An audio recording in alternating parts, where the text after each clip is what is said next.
If your only exposure to wireless has been in the home small office area, you've probably not dealt much with antennas, but on the Network Plus exam, they are going to delve into the world of wireless antennas. And so let's talk about this. Now, a wireless antenna is a major consideration when choosing your wireless access point and its placement, how you're going to use it, and so forth. Now, when we go out and buy a wireless access point at our local computer store for our home office, keep in mind these have an interior antenna built into them, and this thing's non upgradable. We don't even realize what's going on. We just know that somehow this thing is picking up our signal from our laptop and everybody's happy. However, higher grade wireless access points require you to choose the antenna that you're going to use with it.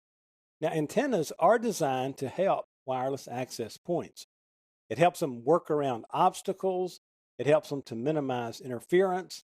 It can increase signal strength in certain situations. We can focus and direct the signal. And an antenna's strength is referred to as its gain value. So watch for that term on the exam, gain value. When we're talking about that with an antenna, we're talking about the strength that it has. And by the way, let me just touch on this. The way they measure that, they take an antenna like under perfect conditions and they set it up. And so they're looking at kind of an average power rating above and below it and to a certain circumference around it. Then they take another antenna and they look at the power that it has and where it differs from that standard, if you will, and that becomes its gain value. Kind of some trivial information there for you. Go out and read about antennas. It's actually pretty interesting. Now, wireless antennas come in two main configurations. There's omnidirectional and unidirectional, and you're going to see these terms on the exam. Omnidirectional is what we have in our home offices. This provides a 360-degree dispersed wave pattern.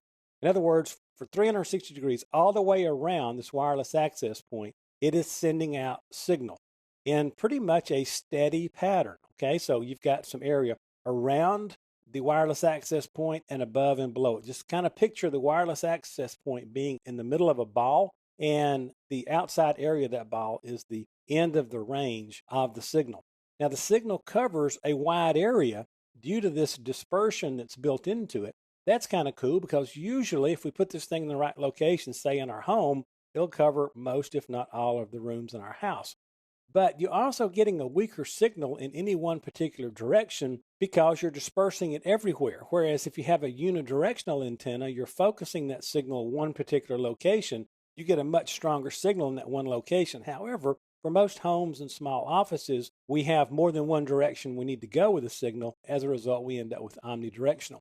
The unidirectional is just what it sounds like. We can focus the signal in a particular direction. This provides greater distances and stronger signals between 2 points. So let's say that we've got, a waiting room that's kind of, long and somewhat thin. We can use a unidirectional antenna to focus that signal just in that room, and we'll get stronger signals at greater distances all over that room than if we were using an omnidirectional. Unidirectional is also excellent for avoiding obstacles. Anything that could be in the way, we can use a unidirectional and kind of thread the signal over, around, to the side of obstacles, that sort of thing. Now, wireless signals are affected by various factors that will affect an antenna's effectiveness. And you can take, as a matter of fact, a wireless access point, move it to a different location, and suddenly see it strangely seeming to perform a whole lot better than it did before. What's happening? Something is affecting the antenna. Now, weather can affect it. Obviously, walls, any kind of solid objects will affect the output or the perceived output or the signal. Construction materials, especially concrete and steel, really create havoc for the signal that's coming off of an antenna. Ceilings are another problem. Again, a lot of times we have wiring, we have steel, we have some sort of metal between them. So the bottom line is any kind of physical object between you and that wireless access point is going to affect the strength of the signal you get. So watch for these things on the exam and keep these in mind when you're trying to determine whether you need to use an omnidirectional or unidirectional antenna.